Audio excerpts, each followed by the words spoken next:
E hoje a gente está recebendo aqui dentro do estúdio a contabilista Jéssica Thalita. A Jéssica vai ajudar você hoje a tirar dúvidas agora nessa reta final da entrega da declaração do imposto de renda. O prazo acaba na sexta-feira da semana que vem e milhões de contribuintes não enviaram documento para a Receita até agora. Então hoje você participa com a gente tirando dúvidas sobre esse assunto, como fazer a declaração, o que deve ser informado para evitar problemas. Qualquer dúvida que você tiver, manda para a gente pelo nosso WhatsApp DDD 12, número 98135-2908.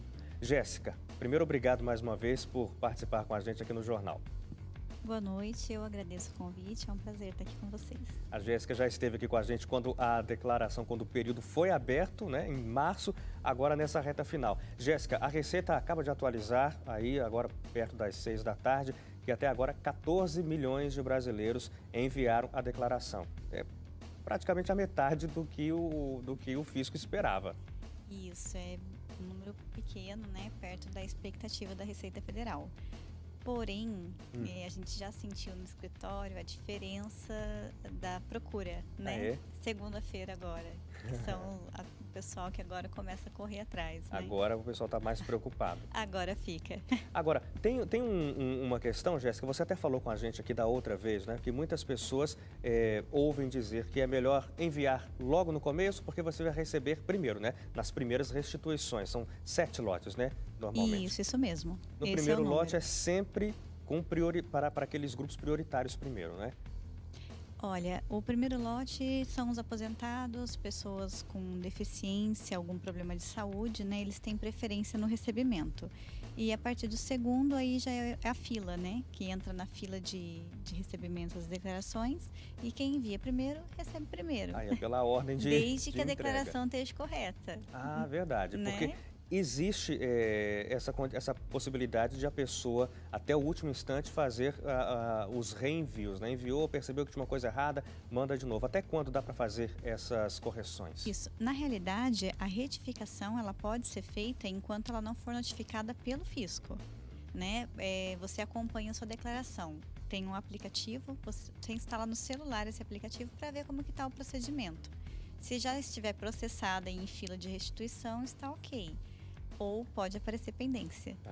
E então, não tem prazo para não tem retificação. prazo. Mesmo depois que você já enviou, acabou o prazo agora sexta-feira, mas aí dá para continuar mandando correções se perceber erros. Mesmo porque se não for retificado, aí você cai em malha fina. Sim. Pode ser chamado pelo fiscal, vai ter que apresentar documentação, que todo mundo tem desespero. O problema é bem maior, né? É, bem maior. Claro.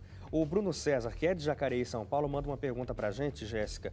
Ele fala que teve um valor muito baixo retido no mês em que ele saiu de férias e pergunta, essa retenção me obriga a entregar o imposto de renda? Se eu entregar fora do prazo, eu vou pagar multa por essa entrega também? Então, esse valor retido, né, quando a pessoa não está obrigada, ele deve ser sim declarado. Porém, não entra, como que eu vou dizer, não existe essa obrigatoriedade de prazo. Ah, sim. Nossa, vi depois que eu tive essa retenção. Posso declarar que eu não vou ter multa. Com o mesmo programa? Com o mesmo programa. Não precisa da Receita, não precisa nada. Tá certo. Deixa eu ver quem mais passa por aqui. É o José Mário, de Paraguaçu, em Minas Gerais, acompanhando a gente também. Como é que ele deve fazer o lançamento de um veículo? E ele coloca assim, com entrega amigável para quitação de débito, dando-se baixo. Imagino que é uma devolução, não é?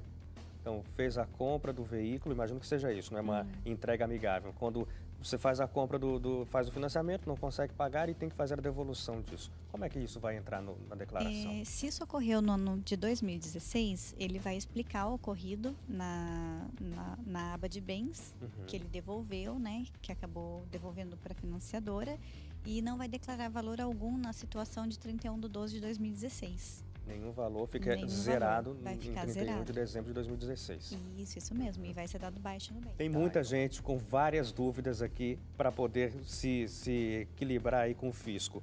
Por exemplo, o Stanislau Silvio, ele é de São Paulo, na capital, diz que tem um benefício de previdência complementar não optante, de uma empresa de previdência privada, e aí tem um total de rendimentos de 13º salário também.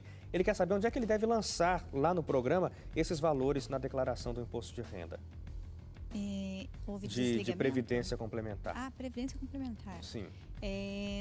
A Previdência Complementar, ela vai ter uma aba específica em pagamentos. Ele pode estar olhando lá as opções que ele vai estar encontrando. Ele vai descrever a forma como é feito o pagamento e colocar o valor que foi recolhido. Certo. Não é complicado. Não é. No próprio informe de rendimento vai ter o CNPJ dessa previdência privada. Ah, certo. Aí ele vai colocar lá como a pessoa jurídica que recebeu esse valor. Sim. Alguém que não se identifica pergunta sobre como é que faz para inserir na declaração carros financiados. Carros. Vai colocar como bens. As pessoas costumam colocar isso em dívidas, quando a forma correta é colocar como um bem, porque ela adquiriu um bem através de um financiamento. Mas se ela declarar bem e financiamento, ela está dobrando essa dívida. É como se ela tivesse duas. Isso. Então, ela vai descrever em bens a forma do financiamento, o valor que ela deu de entrada, as parcelas que ela vai ter que pagar e vai colocar o valor total pago em 31/12/2016. Precisa colocar o total que ainda falta para ser pago? Isso vai estar na descrição do bem. E a cada ano ela vai somar o valor que ela pagou até que o carro esteja quitado. Certo. E no caso de um bem já quitado, uma casa ou um carro, como é que faz? Vai declarar em bens também. A diferença é que você vai colocar já o valor total do bem. E não vai agregando valor a ele conforme você for esse pagando. Valor, que valor é esse? É o valor que foi pago na época em que foi comprado ou o valor de mercado atual? Não, é o valor que foi comprado. Para você valorizar um bem, você tem que ter provas de que você fez melhorias nele. Eu fiz uma reforma, eu tenho que ter uma nota fiscal. Ah, sim. Entendeu? Qualquer benfeitoria que eu faça, eu preciso ter comprovação para poder valorizar esse bem. Eu não posso valorizar de acordo com o mercado, infelizmente. Sim. E se, no caso de alguém que começou a fazer declaração recentemente, então, sei lá, na declaração do ano passado, não colocou que tinha um bem, não colocou que tinha um imóvel. Neste ano, descobriu que deveria, acabou de descobrir que tem que colocar esse bem. Como é que faz? Ela vai declarar essa situação como já vindo do ano anterior e ela tem a opção de retificar as anteriores para incluir o bem. Eu acredito que não vai ser um problema ela não incluir. O que importa é que de agora em diante ela mantenha esse bem declarado. A partir de agora fazer do jeito certo, não vai ter problemas. Não, provavelmente não. Tá. O Jackson França, de Belém, no Pará, quer saber se como sócio de empresa, ele precisa declarar também imposto de renda. Olha, ser sócio não o obriga, mas caso ele declare, ele precisa declarar a empresa e as cotas que ele possui. Ok. Só pelo fato de ser sócio não é obrigatoriedade? Não, já foi. Hoje em dia não é mais. Ok, tá certo. Mas aí, só lembrando, então, se ele for declarar, não pode esquecer de colocar a empresa na declaração, é isso? Isso mesmo. A Priscila disse que tinha uma previdência privada em um banco. A previdência era feita pela empresa onde ela trabalhava. Ela pagava uma parte, a empresa pagava a outra. Foi demitida dessa empresa e recebeu um valor, mas uma parte ficou retida pelo imposto de renda. Ela pergunta, eu tenho que fazer declaração? Precisa sim. Entra na questão do valor de 40 mil recebidos, independente de ser tributado ou não. Sim. Só que o caso dela ele vai um pouco além. Ela precisa verificar qual foi o tipo de previdência que foi feita. Se é tributação exclusiva na fonte, onde ela só vai informar o recebimento do valor, ou se ela tem direito a restituir esse valor que foi retido. Né? E isso quem vai informar para ela é a própria empresa que fez a previdência. A empresa onde ela trabalhava, não o banco. Isso mesmo. Olha, depende do relacionamento dela com o gerente, porque ele consegue consultar o tipo também. Ah, sim. Então tá respondido. O Eberton Teixeira, de Ponta Grossa, no Paraná, participa com a gente também. Ele disse que em janeiro do ano passado ele se mudou de cidade e aí por isso teve também que mudar a agência bancária dele. Só que agora ele está com um problema, ele quer saber como declarar os valores da poupança da agência da primeira cidade, porque na nova agência só consta os valores atuais, não consta o valor total do extrato da antiga agência. Ele vai ter que pedir informe de rendimento para o antigo gerente e vai ter que declarar as duas poupanças, a atual e a que ele tinha. E ele aproveita para já unificar, né? Se tiver alguma coisa na outra, ele já traz para uma conta só, que é mais fácil de gerenciar. Aí melhora para o ano que vem. Melhora para o ano que vem. O Paulo César, é de Salesópolis, em São Paulo, diz que ele recebe um benefício de aposentadoria e também tem um salário. Somando tudo, passa de R$3.000. Tem que fazer declaração? Precisa sim. Com o somatório do valor, ele está obrigado a fazer a declaração. Vai declarar as duas fontes pagadoras, da empresa e da previdência, que é da aposentadoria. Tem o fator idade. Se ele tiver mais de 65 anos, a aposentadoria é isenta e tem um campo específico para ser declarado que não vai ser tributado.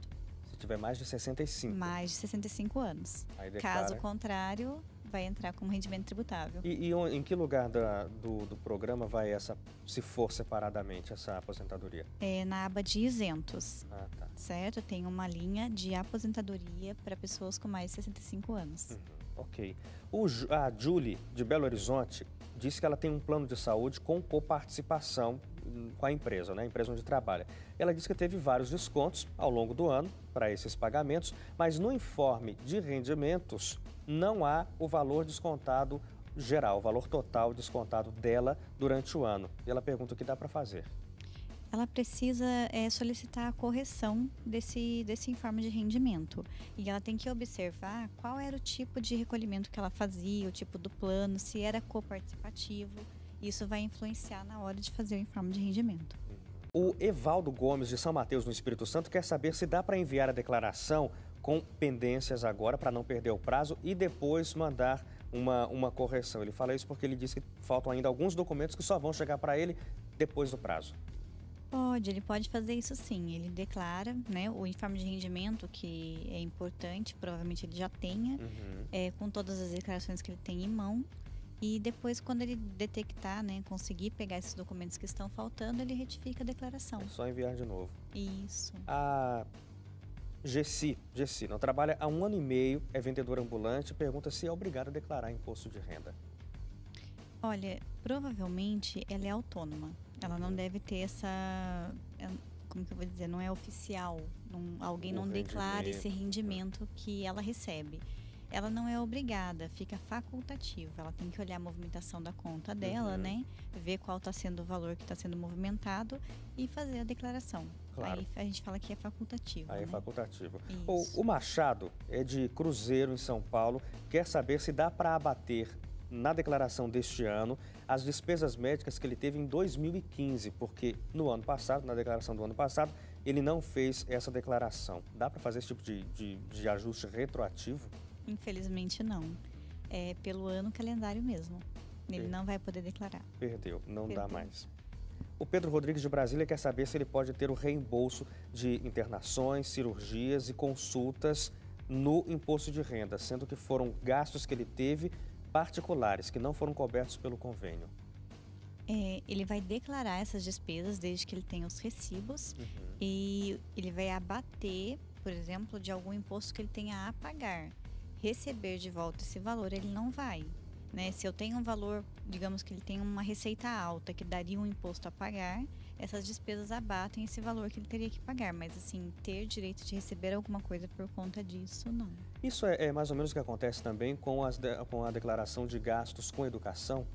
Isso, exatamente. Ela é dedutível, né? Nós temos a receita, geralmente dá um valor a recolher, e essas despesas dedutíveis, elas diminuem o valor que nós temos que recolher para a Receita Federal ou até zeram essa obrigação, dependendo do valor que nós tivemos de despesa. Mas isso, de maneira alguma, vai aumentar a restituição a receber?